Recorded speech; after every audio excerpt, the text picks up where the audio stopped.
Halo, Assalamualaikum warahmatullahi wabarakatuh. Apa kabar teman-teman? Maaf ini ada kesalahan teknis.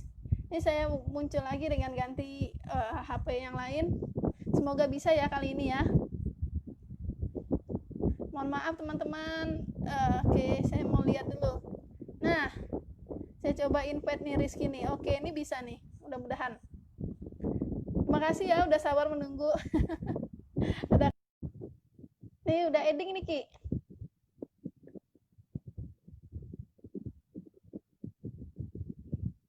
Semoga bisa ya kali ini ya. Tuh bisa tuh. Apa kabar Ki? Alhamdulillah. Kayak Aha, device-nya sehat nih. sehat selalu ya Ki. Ya, alhamdulillah. Lagi di mana nih? Di kamar di rumah. Oke, hari ini libur ya. Libur. Oke, terima kasih ya Ki udah mau ngobrol-ngobrol sama sama aku nih di acara Bincang Seru nih. Kita Ya. menghibur menghibur sekaligus ngasih apa namanya? Sharing informasi sama teman-teman Facebook. Halo teman-teman, apa kabarnya? Seperti janji saya, hari ini saya akan live bersama dokter yang masih muda, praktisi kesehatan, ganteng, pintar, dan masih single. Dokter Rizky Zuhri, spesialis bedah ya Ki ya? Iya. Betul? Ya betul. Nah, Ia adalah sahabat saya yang menamatkan S1 kedokterannya di Fakultas Kedokteran Universitas Gajah Mada, melibet nih. S2-nya juga sama, dan saat ini praktik di Rumah Sakit Medika BSD ya Ki ya? ya, Betul-betul Ki? Ya, oke, betul. betul, betul, betul. Seperti janji saya hari ini, kita akan bincang-bincang seru mengenai mengenai tetap sehat saat new normal. Uh, ini saya informasikan dulu untuk teman-teman yang ingin bertanya, boleh menulis di kolom komentar. Nanti saya akan bacakan setelah ini bincang-bincang selesai. Oke Ki, kita ngobrol-ngobrol dulu nih Ki. Ya. Ya, itu apa namanya? Gimana nih kondisi pandemi ini, kapan sih berakhirnya gitu? Ini kan udah 4 bulan nih, udah mulai stres juga nih. Kemana-mana harus waspada tinggi, harus pakai masker, bawa hand sanitizer. Bagaimana Ki kalau Ya. ngelihatnya? Nah, ini kedengeran ya. Ya, Kedengeran kan? kedengeran. Dengeran Oke. ya. Nah, ini Ya. kan udah masuk bulan kelima ya sejak kasus pertama Hmm. COVID tanggal 2 Maret 2020. Trennya itu memang tuh Indonesia nih masih masih trennya masih nanjak ya. Untuk hari ini aja yang kasus positif tuh lebih kurang ada di angka 1.400-an, masih terus naik. Sedangkan Hmm. untuk di negara lain itu udah mulai turun, bahkan beberapa negara itu udah zero case, udah kasusnya nol Betul. untuk beberapa hari terakhir. Ya nggak tahu problemnya di mana. Cuma untuk memperkirakan kapan berakhirnya itu untuk Indonesia masih cukup sulit ya, karena banyak Hmm. faktor yang mempengaruhi, baik faktor dari masyarakat sendiri, faktor Hmm. pembuat kebijakan, terus Hmm. faktor kesiapan infrastruktur dan tim kesehatan di Indonesia. Ya kalau untuk Hmm. perkiraan, memang perkiraannya kemungkinan bisa bertahan sampai akhir tahun adanya kasus Lama ya. COVID ini. Lama. Terus Ki, Apalagi kan ya, ya pemerintah kan bersiap nih melakukan pelonggaran nih dengan menghadapi memasuki era new normal atau yang dikatakan pemerintah itu adaptasi kebiasaan baru. Nah, ya. PSBB aja tuh masih banyak yang melanggar, apalagi AKB kan, new normal gitu. Terus gimana nih supaya Nah, kita tetap sehat, bisa selamat nih melewati pandemi ini gitu. ya, ya itu problemnya memang karakter Indonesia mungkin ya. Udah sekian bulan dengan sebuah kebiasaan baru di lockdown, stay at home, nggak bisa kemana-mana. Jadi mungkin banyak yang jenuh. Terus puncaknya penyelenggaraan stay at home aja itu nggak berjalan dengan baik, apalagi ketika Mm-mm. dinyatakan new normal ya. Masih banyak Mm-mm. protokol kesehatan yang diabaikan. Makanya sulit untuk memperkirakan kapan uh, wabah ini akan berakhir. Nah, mungkin kita kembalikan lagi kepada diri masing-masing. Jika kita sesuai dengan protokol new normal yang baik, ya kita berharap wabah ini akan cepat selesai di Indonesia. Mm. Berarti tergantung pribadi masing-masing ya Ki ya. Hmm, ya tergantung Terus pribadi masing-masing. terus kalau ternyata banyak yang maksudnya banyak yang melanggar, banyak yang nggak sadar gitu, dampaknya apa nih Ki? Sekarang aja kan tenaga medis kewalahan nih dengan banyaknya Ya, pasien gitu ya. dampak yang langsung adalah penyebaran itu nggak Mm-mm. terkontrol. Mungkin sering Mm. mengabaikan protokol physical distancing, jadi jaga jarak, protokol penggunaan masker. Jadi ketika orang Mm. merasa dirinya sehat, kita nggak tahu kalau kita ternyata OTG atau yang sekarang itu masuk ke kriteria suspek atau bukan. Tiba-tiba kita menyebarkan atau kita malah yang ketularan. Seperti itu. Mm. Dampak secara tidak langsung yang paling ditakutkan adalah ketika kasusnya itu meningkat drastis, Mm. kemampuan dari medis Indonesia untuk bisa menangani itu kan terbatas. Takutnya sampai puncak Iya. jenuhnya akan banyak orang yang tidak tertangani seperti itu. Oh, oke. Itu kapan diperkirakan puncaknya tuh, Ki? Hmm, sebenarnya untuk perkiraan itu udah banyak ya. Dulu ada yang mengatakan Mm. puncaknya bulan Mei, ada yang mengatakan puncaknya Iya, bulan Juli, iya. sebelumnya bulan Juni, semuanya berubah. Indonesia belum bisa dikatakan sampai puncaknya karena angka itu tetap bertambah. Karena itu multifaktorial, Oh, banyak banyak mm. banyak hal yang tidak berjalan semestinya di new normal ini. Oke. Terus selain kesadaran pribadi masing-masing, terus ada saran nggak nih supaya kita apa namanya tetap sehat gitu. Terus tapi kemana-mana kita nggak takut lo tertular gitu. Apa rahasianya, apa resepnya nih Ki buat menjaga daya Ya, tahan tubuh biar tetap prima? ya, ya, ya. Ya, kembali ke protokol ya. Jika kita semua Oh, menjalankan protokol yang mm, normal dengan baik, sebenarnya angka ini bisa mm, ditekan. Protokolnya sebenarnya oh gampang. oke, Yang pertama adalah tetap menjaga physical distancing. Jauhi keramaian oke, jika tidak perlu banget. mm, Nah, ketika kita aktivitas di luar, tetap menggunakan mm, masker. Itu masih standar. Itu sampai mm, saat ini belum terbantahkan karena penyebarannya itu eh, iya, melalui droplet. Bahkan ada yang mengatakan saat ini aerosol melalui udara. Terus mm, protokol kesehatan pribadi mulai dari cuci tangan ketika perjalanan jauh tidak ada akses cuci tangan, bisa membawa hand sanitizer, kemudian mm, uh, menghindari perkumpulan-perkumpulan yang tidak perlu seperti itu. oh Banyak hal lagi, oke, uh, masuk ke kesehatan diri sendiri. Diri sendiri itu mm, tujuannya adalah mengoptimalkan daya tahan tubuh sehingga jika terpapar tubuh masih bisa melawan infeksi virus itu sendiri. oh. Dan gimana nih Ki daya tahan tubuh ini peningkatan upaya meningkatkan daya tahan tubuh ini seperti apa Ki?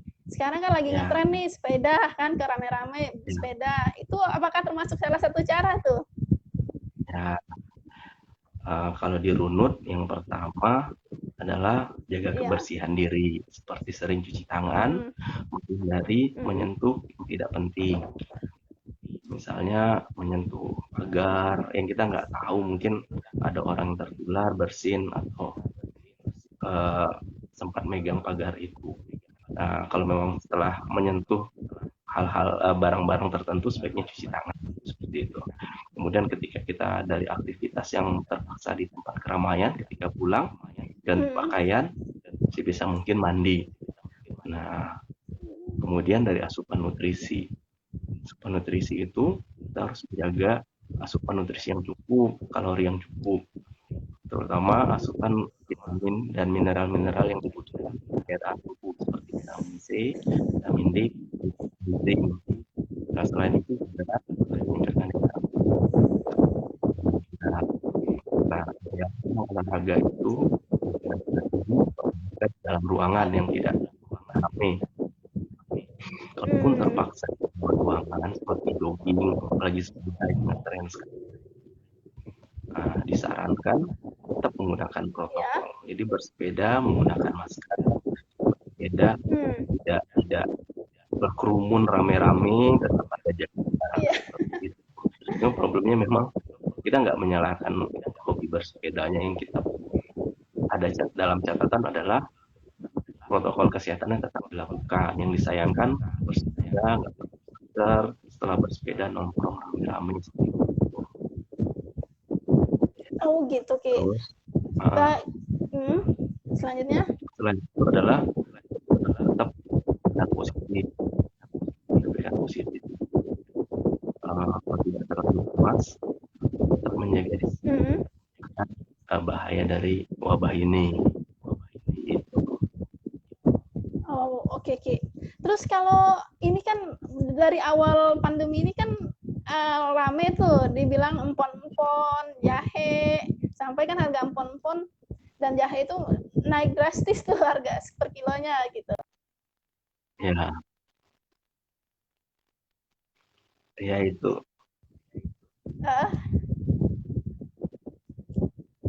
Ya, kalau untuk jahe-jahean, terutama yang sudah diteliti secara klinis terbukti, itu salah satunya kurkuma. Kurkuma itu temulawak. Jadi dia memang punya efek satu, anti radang. Yang kedua, meningkatkan daya tahan tubuh. Benar, jahe-jahean bisa meningkatkan daya tahan tubuh. Tapi jahe-jahean adalah sebagai obat. Itu kadang yang salah satu adalah kalau saya minum jahe-jahean saya mesti aman. Enggak, tetap harus sesuai protokol. Jadi yang naikin daya tahan tubuh, tapi protokol seperti itu. Apalagi yang sekarang terbaru kayak eukaliptus itu, secara teori dasar memang eukaliptus itu bermanfaat untuk meningkatkan daya tahan tubuh, terus mencegah risiko tertularnya. Tapi bukan berarti pakai eukaliptus nggak pakai masker terus dengan PD-nya jalan-jalan itu seperti itu. Iya. Kan Kementerian Pertanian itu kan menggalakkan kalau pakai kalung gitu, kalung eukaliptus atau minyak kayu putih itu kan anti corona gitu. Tapi itu salah ya, Ki ya. Bukan berarti kita pakai kalung itu kita kebal dengan COVID-19 ini. Karena secara teori sampai saat ini obatnya tuh belum ada, masih penelitian. Nah, ini memang permasalahan utama adalah karena khususnya baru langsung booming outbreak, kita nggak siap. Itu butuh waktu. Nah, semoga waktu dekat bisa dapat ditemukan. Nah, yang ada itu adalah untuk meningkatkan daya tahan tubuh untuk pencegahan, dan dia tidak berdiri sendiri. Jadi dia berdiri saling menyokong. Jadi bukan berarti hanya dengan penggunaan eukaliptus, mengkonsumsi jahe-jahean berarti bebas. Seperti itu. Oke. Sekarang tuh ada artikel gitu di India kan, kenapa di India di daerah Assam gitu, daerah kumuh itu nggak sedikit yang terinfeksi COVID. Nah, alasannya itu karena rempah-rempah katanya. Bagaimana tuh, Ki, pandangan terhadap itu? Ya, sangat mungkin karena rempah-rempah itu banyak kayak flavonoid untuk anti radang, meningkatkan daya tahan tubuh. Tapi itu kita kembalikan lagi, dia tidak berdiri sendiri. Dan kita jangan terlalu jumawa seperti Indonesia di bulan Februari lalu terlalu cepat, mengatakan daya tahan tubuh orang Indonesia bagus, Indonesia Iya. virus tidak mungkin menyebar. Nah, Uh, karena penelitian itu harus benar-benar kuat dan saling mendukung. Takutnya kita terlalu jumawa, keilmuan kita terhadap virus ini belum terlalu luas, takutnya malah kita yang menjadi korban selanjutnya. Ya, seperti itu. Iya. Ini kan Indonesia juga diprediksi jadi salah satu epicentrum corona nih, COVID ini setelah Cina, Italia, dan diprediksi Indonesia tuh Ki. Apa mungkin nggak sih itu apa prediksi-prediksian aja? Sangat mungkin ya, sangat mungkin terlepas dari orang berbicara teori konspirasi. Iya. Tambahan sendiri, Indonesia saat ini udah ngalahin Cina, udah lebih tinggi daripada Cina. Ya, di saat daerah lain sudah mulai turun, bahkan ada kasus yang nol, di saat dia sudah mulai aktivitas seperti normal, liga sepak bola sudah mulai berjalan walaupun tanpa penonton, Vietnam juga sudah mulai kembali ke aktivitas new normal seperti itu. Sedangkan Indonesia ini masih bertambah, bukan tidak mungkin sentrum baru ya dengan angka yang cukup besar. Amin ya. Apa tuh? Kalau dirimu sendiri, kalau di rumah sakit sendiri gimana tuh? Apa kedatangan pasien COVID nih semakin bertambah dari hari ke hari atau sekarang udah mengalami penurunan? Nah, di rumah sakit sendiri kebetulan memang saya kan bagian bedah, nggak terlalu concern ke pasien COVID. Ingin dengan keluhan bedah, kemudian kita evaluasi, ternyata positif seperti itu. Sehingga angka sendiri nggak terlalu mengikuti ya. Yang pasti di rumah sakit sendiri kita masing-masing menggunakan APD ya untuk sesuai prosedur karena kita tahu orang yang sehat dia tidak menularkan. Oke, berarti sekarang di ruang praktik pun pakai APD ya Ki ya? Masuk di ruang operasi gitu ya? Ya, jadi ada level-levelnya. Kalau polis tidaknya level 2 seperti itu. Oh, oke. Terus ini apa namanya, kedatangan pasien sudah mulai banyak apa masih pada takut-takut nih ke rumah sakit nih? Ya, ini yang agak bikin sedih ya. Orang banyak beranggapan bahwasanya karena ada wabah dokter-dokter jadi kaya ya. Kenyataannya adalah jumlah pasien turun. Mungkin yang meningkat adalah pasien-pasien dengan keluhan COVID ya. Pasien yang lain orang masih kecenderungan masih takut ke rumah sakit, sehingga jumlah kunjungan pasien masih jauh menurun dibandingkan keadaan normal. Seperti itu. Jauh banget lebih dari 50%. Oh, oke. Berarti nggak benar ya Ki ya kalau COVID ini justru menguntungkan rumah sakit, padahal kenyataannya kunjungan ke rumah sakit itu malah menurun gitu ya? Ya, bahkan beberapa teman sejawat itu masih ada yang memutuskan untuk tidak memberikan pelayanan dulu karena memang pasiennya masih sepi. Kemudian memang risiko penularan mungkin sejawat itu sudah sepuh atau ada komorbid, memutuskan untuk istirahat dulu. Wow, berarti pandemi ini benar-benar berdampak ke segala sektor ya, nggak cuma apa namanya transportasi, makanan, dagang dan lain sebagainya, tapi juga bidang kesehatan sendiri terdampak ya.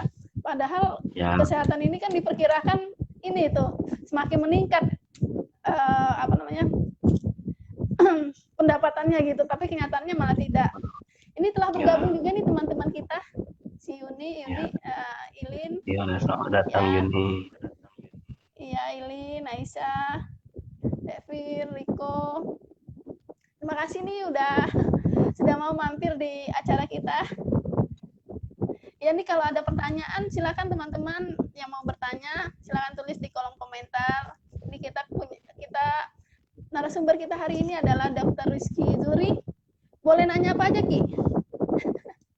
Boleh, asalkan jangan yang di luar kesehatan. Iya, jangan masalah pribadi ya. Silakan, silakan kalau ada yang pertanyaan, keluhan, silakan nanya ke Dr. Rizky. Kita bincang-bincang lagi nih, Ki. Tapi kan ini nih apa namanya, ada pandemi, terus pasien berkurang, terus sekarang langkah dari rumah sakit seperti apa nih menghadapi AKB ini? Terkait apa dulu nih? Kalau untuk terkait corona ya semua prosedur kesehatan terkait wabah harus dijalani. Jadi pasien-pasien yang memang suspek untuk corona periksa sesuai guideline medis yang ada, seperti itu. Jangan takut kalau butuh berobat, ada indikasi untuk berobat, datang aja ke rumah sakit. Dipisahkan itu, secara ini dipisahkan. Kalau memang pasien itu tegak COVID kita, nanti mesti akan dipisahkan dari ya. Jangan takut ya, Ki. Kan ada tuh yang malah pasien penyakit jantung nih, gangguan jantung, tapi karena corona dia malah takut gitu datang ke rumah sakit, takutnya malah tambah parah gitu. Ya betul, malah kasihan, mestinya kontrol, nggak kontrol. Sekarang kan sudah ada fasilitas telemedicine. Kalau memang bisa lewat telemedicine bisa dimanfaatkan. Cuma ketika terpaksa harus diperiksa langsung, ya mau nggak mau tidak ke rumah sakit. Oke. Kalau rumah sakitmu sendiri udah melakukan telemedicine ya, berinovasi dengan telemedicine? Sudah. Oke, canggih juga ya. Aduh, siapa nih? Oke, ini maaf nih tuh sahabat saya ini Dr. Rizky Zuhri, ini salah sangka Anda. Oke, Ki. Balik lagi, Ki, ke corona ini, Ki. Apa, Ki, himbauan nih pada masyarakat, Ki, supaya tetap sehat di ini selama pandemi ini, biar kita jadi pemenang nih, Ki, biar selesai pandemi kita tetap sehat. Harapannya satu, kembali patuhi protokol walaupun kita udah jenuh, kita semua udah capek. Di saat ekonomi juga sedang menurun, kita tetap harus optimis, jalankan protokol yang ada, tetap nggak bosan, physical distancing, terpaksa aktivitas di luar gunakan masker, cuci tangan, ketika tidak ada akses cuci tangan gunakan hand sanitizer, kemudian jaga kesehatan diri untuk meningkatkan daya tahan tubuh, mulai dari jaga kebersihan diri, nutrisi yang cukup, kemudian olahraga sesuai dengan kemampuan, kemudian tetap berpikiran positif seperti itu. Oke, kayaknya mudah diucapkan tapi sulit dilakukan tuh. Ya, cuma nggak gampang sih. Cuma kan rata-rata kita kebanyakan satu nggak terbiasa, dua sudah mulai jenuh. Gitu. Kalau dirimu sendiri udah berani ke kerumunan gitu? Ya, ketika memang harus berinteraksi, ya mau nggak mau ya, tapi tetap menggunakan masker, tetap jaga jarak. Seperti kalau ke rumah sakit kan memang termasuk lumayan banyak orang ya di sana, yang mau nggak mau kan harus ke sana. Oke.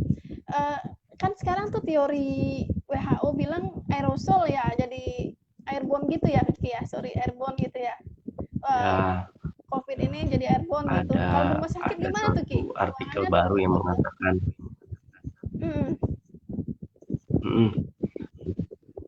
ada artikel baru yang mengatakan bahwasanya COVID ini menyebar secara airborne. Makanya Mm-mm. caranya tetap penggunaan masker salah satu solusi terbaik saat ini, mengurangi droplet yang keluar dari mulut kita, terus Mm-mm. mengurangi yang terhirup ke kita seperti itu. Oke, ini ada pertanyaan nih, mumpung kan mau Lebaran Haji nih. Ini dari sahabat kita Yuni, Ramawa Yuni, nanya gini, Pak Dokter, saat new normal seperti sekarang, kalau ada tamu yang datang ke rumah, gimana ya sikap kita? Apa diterima, apa ditolak? Bukan apa-apa, soalnya saat new normal seperti ini malah kasus positif makin naik. Terima kasih jawabannya. Ya, Gimana tuh? dilematis, ini dilematis.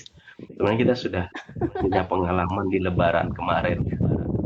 Iya, iya. Pengalaman di Lebaran kemarin. Cuma sekarang new normal, kemungkinan kita juga sudah mulai ada yang melaksanakan sholat id juga nanti. Nah, Iya, betul. ya satu bangun kepercayaan masing-masing bahwasanya kita bisa menularkan orang dan orang bisa menularkan kita seperti itu. Kalaupun terpaksa untuk silaturahmi, ya mungkin nanti penerimaan tamunya didesain yang sesuai dengan new normal. Ya, mungkin ruang tamu bisa diserambi rumah, di mana ventilasi lagi, jarak antar kursi dekat, sediakan tempat Iya. cuci tangan sebelum masuk rumah. Terus ketika tamu datang tidak menggunakan masker, mungkin dengan cara yang untuk menggunakan masker, atau mungkin di rumah udah siapin nih untuk tamu, siapin masker. Jadi ketika dia nggak pakai masker, suruh pakai masker dulu, dengan sopan menyampaikan silakan cuci tangan dulu seperti itu. Mungkin ruang tamu di serambi atau depan rumah yang ventilasinya bagus, cahaya yang masuk bagus seperti itu. Ya, salah sih memang, cuma ya bisa diakali lah seperti itu. Iya, terus kalau salamannya kita bisa akali dengan salam corona ya, Dok. Mana, Nah, Dok? salamannya Nggak itu bersentuhan ya? memang sangat disarankan untuk tidak sentuhan. Mungkin yang ya saya yakin sih semua orang tahu kalau sekarang ini ada wabah. Ketika Iya. kita fasilitasi tempat seperti itu, orang mungkin akan cukup mengerti gitu. Ini dari Teh Tuti ini ngomong kalau di Armoleh kenapa seperti nggak ada corona ya? Ya, Apa karena zona hijau terus tiba-tiba udah bebas corona gitu? Apa itu jaminan itu, Dok? ya, ya alhamdulillah sih saya juga ngikutin yang di Ermole. Ermole masih Iya, hijau ya. Ermole masih iya, hijau, tapi jangan terlena karena mungkin saat ini lokal tren itu lokal itu belum ada. Tapi kan kita tidak pernah tahu siapa yang datang ke Ermole dari luar seperti itu. Ya, tetap dilakukan protokol kesehatan tadi tetap selalu diingatkan. Sehingga yang tadinya hijau tetap hijau. Karena kalau yang dulu masih PSBB kan siapa yang masuk wilayah itu dicek. Kalau sekarang tuh sudah iya. sudah agak longgar, jadi siapapun yang masuk bisa tanpa kontrol. Oh, oke, Ki. Aku kan ada rencana nih mau pulang nih ke Armolek. Sementara aku kan dari zona merah nih, Tangerang kan zona merah. Mau pulang ke Armolek zona hijau. Apa nih yang harus aku lakukan, Ki? Kalau mau paling aman swab. Iya, iya. Sebelum masuk Ermole swab dulu. Kalau negatif Apa dulu? Swab dulu. silakan interaksi dengan keluarga. Cuma kalau enggak bisa swab, mungkin pastikan daya tahan tubuh bagus. Kalau memang tega-tegaan ya di isolasi dulu. Kalau enggak ya tetap Iya. jaga jarak dengan keluarga yang di kampung. Cuma kalau memang di kampung halaman ada yang udah sepuh, udah tua, ada yang berisiko berat terkena Iya, penyakit, mending tahan diri dulu lah. jangan pulang dulu ya. Mm-mm. Iya, betul. Ini ada pertanyaan lagi masuk nih dari Pak Andi, senior saya. Malam Indri mau nanya sama Dokter Rizky, kalau pasien sudah sembuh dari COVID-19, apa antibodinya sudah terbentuk sehingga tidak bisa lagi tertular? Gimana tuh, Dok? Ya, jadi kalau udah sembuh, Hmm, antigen dari virus, tubuh kan membentuk antibodi. Ketika antibodinya sudah cukup, sudah mengenali uh, antigen dari virus itu, dan dia iya. uh, tidak drop lagi, itu sudah punya kekebalan secara teorinya. Cuma kadang-kadang kan satu antibodinya tidak cukup. Yang kedua yang paling ditakutkan ada ketakutan muncul strain baru. Nah, strain baru Oh, nanti mengunci antibodi yang baru. oh, oke. Terus kan kalau ada kasus juga tuh kayak ajudan eh, Gubernur Sumut itu dia kan terkena COVID, udah sembuh di swab negatif, terus kemudian kena lagi, positif lagi Ki. Ya, Itu strain jadi baru bukan?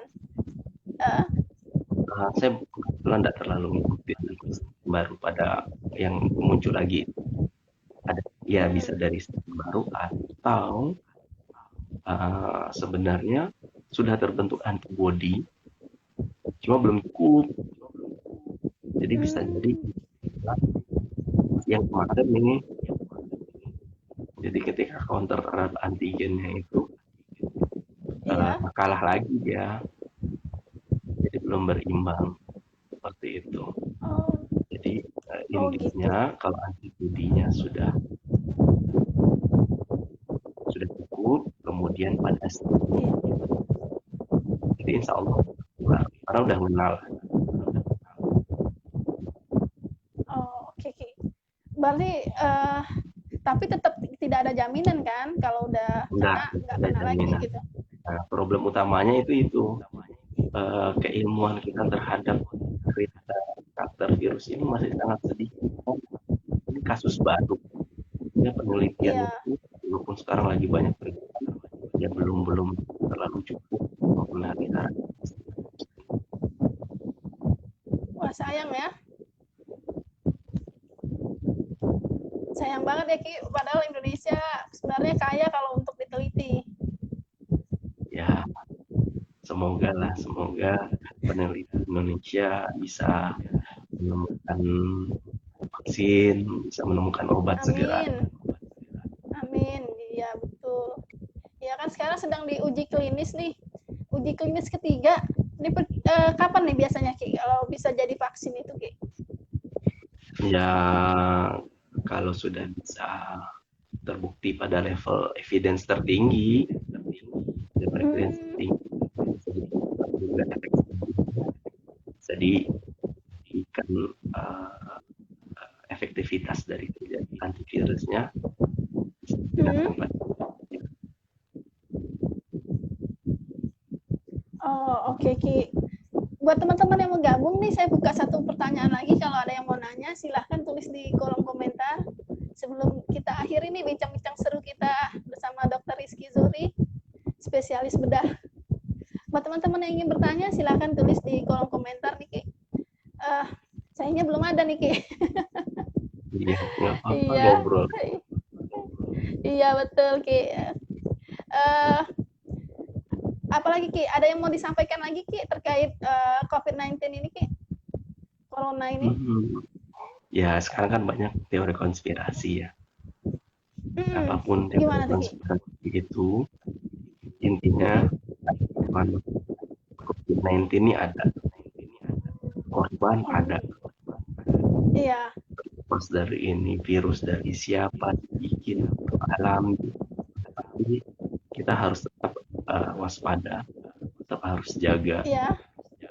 kesehatan, jaga keluarga kita, jangan karena Iya. ada konspirasi dan lain-lain malah nggak melakukan protokol, malah Hmm. aktivitas nggak pakai masker, malah apa, bergerombol rame-rame seperti itu. Oh, oke. Ini ada lagi dari Pak Andi nih. Berarti vaksin tidak menjamin kalau strain baru muncul gitu. Betul nggak? Ya nanti vaksinnya akan diuji untuk strain utama. Jadi di Indonesia ini yang dominan apa. Makanya pengujiannya itu Oh, harus di daerah, di wilayah ini. Misal pengujian di Eropa, jadi belum tentu efektif di ya. Indonesia karena beda seperti itu. Nah, kita berharap dia tidak berevolusi virusnya. Ya, COVID-19 ini sendiri kan dari keluarga coronavirus yang lain Hmm. awal. Ya, Oke, oke. Berarti kalau satu negara, satu wilayah dengan wilayah lain, strainnya bisa beda-beda ya? bisa beda. Oke, Ki. Oke. Sepertinya kita udah lama juga nih ngobrol, Ki. Nggak kerasa nih. Udah setengah jam lebih. Ini Ki, ada terakhir terakhir Ki pesan buat teman-teman kita apa nih Ki? Kan tadi udah disampaikan protokol kesehatan. Terus apalagi Ki? Ini kan ada teman-teman yang baru Udah bergabung ya. nih di sini. Iya. Ya intinya sama ya. Diulang lagi. Intinya Iya, satu, apapun sabar itu, ya. wabah ini ada, korban Iya. ada, ini berefek pada kita semua. Tetap Iya. melakukan protokol kesehatan, tetap jaga kesehatan diri dan juga lingkungan dan kita gitu aja. Oke, Ki, siap. Soalnya makin makin lama kita live makin banyak yang gabung. Jadi harus diulang-ulang. Hmm. Nanti kita live lagi ya Ki dengan topik yang berbeda. Oke, oke. Oke. Iya, siap, siap. Makasih ya Ki sudah mau Ya, bersama aku nih di sini. Udah mau dalam bincang seru. Terima kasih kehadirannya. Sampai jumpa lagi ya. Sampai jumpa lagi teman-teman. ya, Selamat bincang. ya. Dah. Terima kasih ya sudah hadir Pak Andi, Novi, Risma, Ilin, Samalita Tuti, Yuni, Bang Rio, dan lain-lainnya. Assalamualaikum warahmatullahi wabarakatuh. Dadah. Ya, Dah. Waalaikumsalam warahmatullahi wabarakatuh.